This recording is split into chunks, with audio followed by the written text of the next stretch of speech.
Welcome back to Monday Minutes. I'm your host, Trent, and today we've got an interesting episode filled with the latest cyber news and some rather odd stories you won't want to miss. So let's dive right in.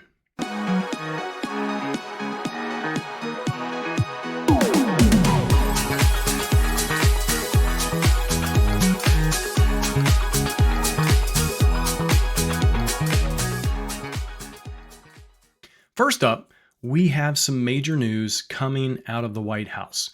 Just before letting the door close on his way out, President Joe Biden issued an executive order aimed at strengthening U.S. cybersecurity defenses. This order sets high standards for government contractors. It requires them to meet minimum cybersecurity standards, imagine that, and submit proof of compliance. That's awesome stuff. But that's not all. It also authorizes sanctions against international cyber criminals and addresses emerging threats from quantum computing, which we're going to hear a lot about in 2025. This move is part of a broader effort to protect our critical infrastructure and sensitive data from cyber attacks.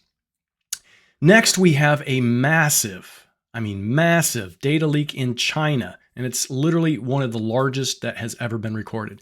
This leak exposed 1.5 billion records, which includes names, full names, and government ID numbers, mostly of Chinese nationals. It really highlights the growing concerns over data security and the urgent need for robust cybersecurity measures to protect personal information. All right. Now let's switch gears to some interesting but odd stories that I promised that have been making the headlines more recently. First, we have the phenomenon of TikTok refugees. These refugees are flocking to an app called RedNote. With TikTok facing a potential ban in the US, some users are ironically moving to RedNote, this Chinese app, which actually promotes communist values and censors sensitive topics. Right? So this unexpected migration has certainly raised eyebrows and sparked discussions about digital freedom and censorship. And finally, be aware of fake MetaMask Android apps. Cyber criminals have been exploiting these malicious apps to steal login details from unsuspecting users. These fake apps mimic the legitimate MetaMask app, but are designed specifically to steal sensitive information. This is another stark reminder of the ongoing threat of phishing attacks and the importance of downloading apps from official sources. And that's a wrap for today's episode of Monday Minutes.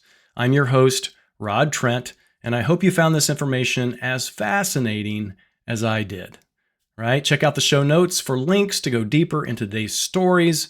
Subscribe if you like the show, leave feedback in the comments, and stay tuned for more updates and stories next Monday. Until then, stay safe and stay informed.